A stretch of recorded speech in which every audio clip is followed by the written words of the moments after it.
Esselamu aleykum və rahmetullah və berekatuhu. Necəsiniz? Bu günləri inşallah yol hərəkəti haqqında qanunların xəbərdar edici nişanlar bölməsindən danışmaq istəyirəm Allahın izni ilə. Keçək nişanlarımıza. Çalışacağım bunu maksimum asan bir şəkildə izah edeyim. Keçək birinci nişanımıza. Birinci nişanımız 1.1 nişanı. 1.1 nişanı. 1.1 nişanı şlaqbaumlu dəmir yol keçidinə yaxınlaşma haqqında bizə məlumat verir. Şlaqbaumlu dəmir yol keçidinə. Şlaqbaum nədir? Dəmir yol keçidinin qarşısında quraşdırılan plastikdən olan bir qapı deyək. Yuxarı aşağı açılıb bağlanan bir qapı deyək buna. Həmin bu nişan 1.1 nişanı həmin bu şlaqbaumun olduğunu bildirir. Şlaqbaum açılsa əgər biz görmə bucağında heç bir qatar yaxınlaşmaqda olan qatar yoxdursa və səs siqnalı gəlmirsə, yəni qatar reyslər yaxınlaşan zaman səs siqnalı gəlmirsə və qırmızı işıq siqnalı yanmırsa əgər, biz bu zaman nə edə bilərik? Qatar dəmir yol keçidini keçə bilərik. Bu 1.1 nişan şlaqbaumlu dəmir yol keçidinin yaxınlaşmağını bildirir. Bunu bir də necə daha rahat yadda saxlamaq olar inşallah deyim sizə. Bunu taxta çəpər kimi götürə bilərik biz onu. Taxta çəpər varsa əgər, biz taxta çəpər qarşımızda varsa əgər, biz onu rahatlıqla aşa bilməyəcək, elə deyilmi? Bu şlaqbaumu da oradan beynimizə yadda saxlaya bilərik. İkinci nişan isə 1.2 nişanı şlaqbaumsuz dəmir yol keçidinin yaxınlaşmanı bildirir. Birbaşa qatar şəkli var. Yəni heç bir maneəmiz yoxdur. Birbaşa qatarla qarşılaşacağıq. Belə yadda saxlaya bilərik. Bunlar ikisi də bu iki nişanda, həmin 1.1 nişanı ilə 1.2 nişanı birbaşa dəmir yol keçidinin qarşısında quraşdırılır. Bəli, belə. Sonra keçək inşallah 1.3 nişanına. 1.3.1 nişanı daha doğrusu. Bu bir xətli dəmir yol keçidinin yaxınlaşmanı bildirir. Yəni bunu belə yadda saxlaya bilərik. Bu bir xətt, bu da bir xətt, bu bir xətli dəmir yol keçidinin yaxınlaşmanı bildirir. Adı belədir, yəni bir xətli dəmir yol keçidinin yaxınlaşmanı bildirir. Bu isə 1.3.2 nişanı isə çoxxətli dəmir yol keçidinin yaxınlaşmanı bildirir. Görürük də burada bir xətt burada, bir xətt burada, bir xətt burada. Yəni biraz çoxxətli olduğuna görə adı çoxxətli dəmir yol keçidinə, yəni çox relsli dəmir yol keçidinə yaxınlaşmanı bildirir. Sonra indi inşallah keçim bu nişanlar. Bu xəttlər nəyi bildirir? Dostlar, bu xəttlər baxın bu xətt. Üstdəkini məlumat etmək istəyirəm. Getdi. Bu xətt 1.4.1-dən düz bu sona kimi olan nişanlar dəmir yol keçidinə yaxınlaşma məsafəsini bildirir. İlk olaraq bu nişandan danışım. 1.4.1 nişanı. Bu nişan dəmir yol keçidinə 150 metr qalmış quraşdırılır. Yəni bunun mən necə təyin edeyim? Bunun bir xətti, gördüyümüz bir xətt 50 metr bildirir. 2 xətt 100 metr, 3 xətt 150 metr bildirir. Bunu buradan yadda saxlaya bilərəm. İnşallah.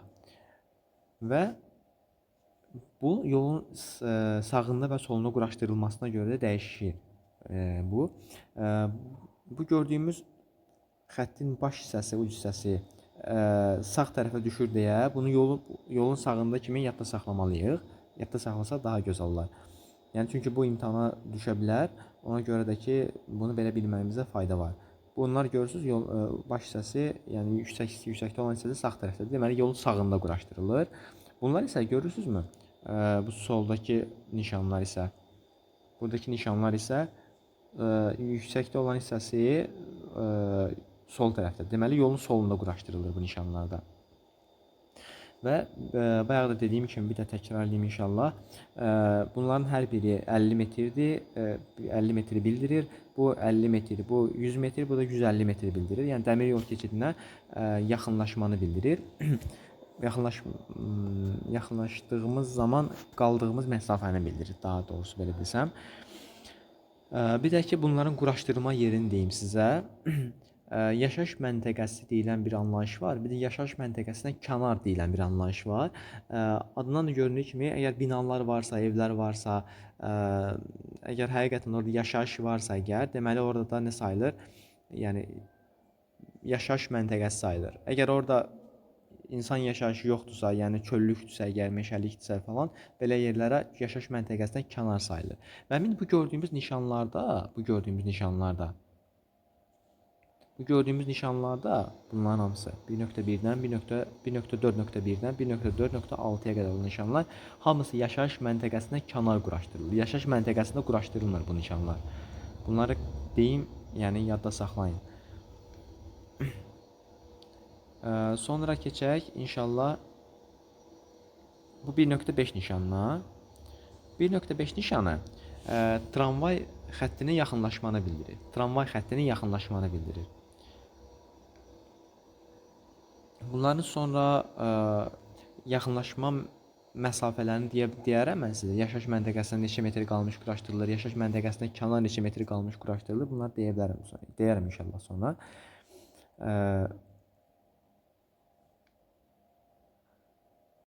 İndi dərsimizdə davam edək inşallah. 1.6.1 nişanına keçək. 1.6.1 nişanı bu nişan və bundan sonra gələn bütün nişanlar yol ayrıcının şəklini göstərir bizə. Yol ayrıcının nə şəkildə olduğunu bizə göstərir. Biz görürük ki, burada bu x şəkillidir. Yəni yol ayrıcı x şəkillidir demək. Yəni x şəklində və x formasındadır. Bu kres şəkillidir. Yəni müsbət işarəsinə bənzəyir. Bunlar da T şəkillidir. Bu da Y şəkilli yol ayrıcını göstərir bizə.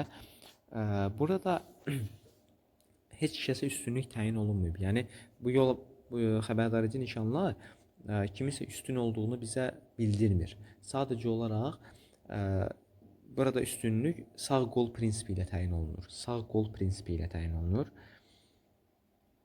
Keçək inşallah 1.7 nişanı. 1.7 nişanı isə dairəvi yol ayrıcılarında quraşdırılır. Yəni kruqlarda quraşdırılır belə deyək. Kruqları daha doğrusu 150-300 metr qalmış quraşdırılır bu nişan. Bu nişan da ki svetoforla nizamlamanı bildirir. Yəni svetofora az qaldığımız haqqında, yəni qarşıda svetoforun olduğunu bizə bildirir ki, xəbərdar edir bizi ki, qarşıda svetofor var. Bu açılan körpüdür. Açılan körpü. Bunlar yaşayış məntəqəsində kənarda quraşdırılır. Bunlar yaşayış məntəqəsində quraşdırılmır. Yaşayış məntəqəsində kənarda quraşdırılır bunlar. Bu nişan isə, sahil boyuna çıxışı bildirir. Yəni ehtiyatlı olmaq lazımdır. Sahil boyuna çıxış. Bu nişan və bu nişan isə təhlükəli döngəni bildirir. Buraya diqqət edin. Döngələr yox, təhlükəli döngə. Bunlar fərqli-fərqli sözlərdir. Məsəl üçün bu gördüyümüz bu təhlükəli döngələr sayılır. Çünki burada döngə bir ədəddir. Burada döngə bir ədəddir. Burada isə döngə bir buradır. Bir sağa dönəcək buradan, biri sola dönəcək. Çoxlu döngə olduğuna görə təhlükəli döngələr sayılır bunlar. Bunlar da yaşayış məntəqəsindən kənarda quraşdırılır. Yaşayış məntəqəsində də quraşdırıla bilər bu nişanlar. İndi onların məsafəsini ətraflı olaraq izah edəcəm inşallah. Bayaq dediyim mən bunu. Bunlar da təhlükəli döngələr sayılır. Təhlükəli döngələr. Bu enişi bildirir. Enişin dərəcəsini bildirir. 12%. Bu da yoxuşu bildirir. Yoxuşu bildirir. Bunları adları ilə bilməyə ehtiyac var. Çünki imtahanı elmi dildə düşəcək. Burada sürüşkən yolu bildirir. Şəkildən də göründüyü kimi. Çox fazla izahata ehtiyac yoxdur deyə düşünürəm. Bu da nahamar yolu bildirir. Nahamar yol. Nahamar yola yaxınlaşmanı daha doğrusu bildirir. Bu çökək yol, bu qabarıq yolu bildirir. Bu çınqıl sıçrayışını bildirir. Sonra keçək inşallah. Bu yolun hər iki tərəfdən daralmasını bildirir. Görürsünüzmü? Yol soldan daralıb, sağdan daralıb. Ona görə də ki, hər iki tərəfdən daralmanı bildirir. yaşayış məntəqəsində kənar quraşdırılır. Bu yolun sağdan daralmasını bildirir. Görürsüz, sağdan yol daralır. Burada yolun soldan daralmasını bildirir. Belə. Bu isə iki istiqamətli yolu bildirir. Yəni fərz edin ki, iki zolaqlı bir yoldur. Yəni yol iki istiqamətdən ibarətdir. Bir gediş, bir gəlişdən ibarətdir. Yəni bu onu bildirir.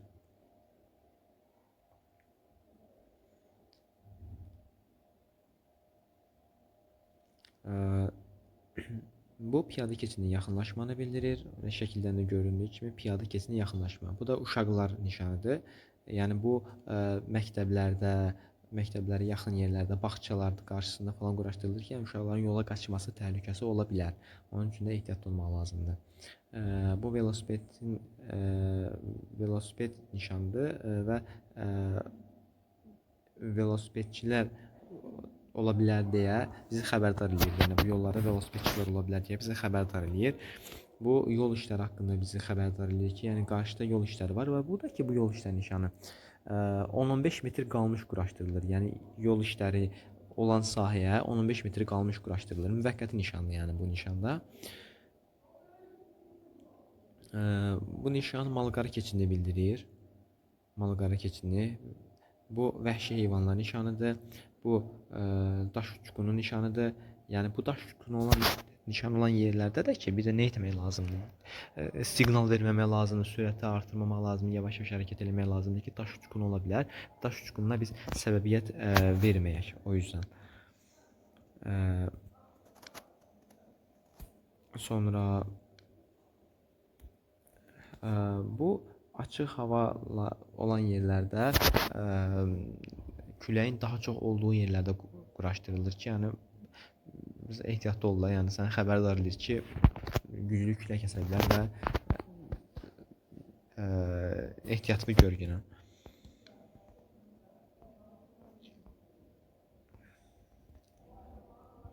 Sonra bu alçaqdan uçan təyyarələri bildirir. Bu tunelə yaxınlaşmanı bildirir. Bu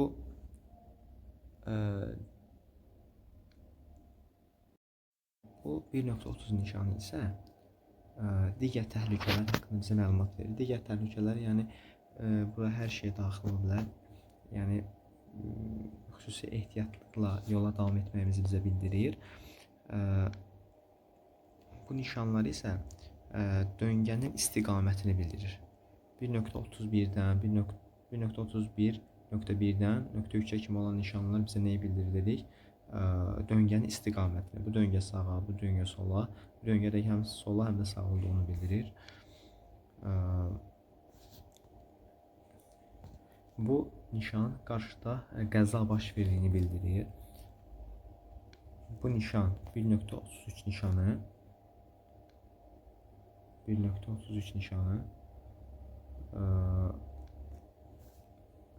tıxacın olduğunu, yəni probka deyirik də, tıxacın olduğunu bildirir. Qarşıda tıxac var. Yəni sadəcə bizi xəbərdar edir öncədən.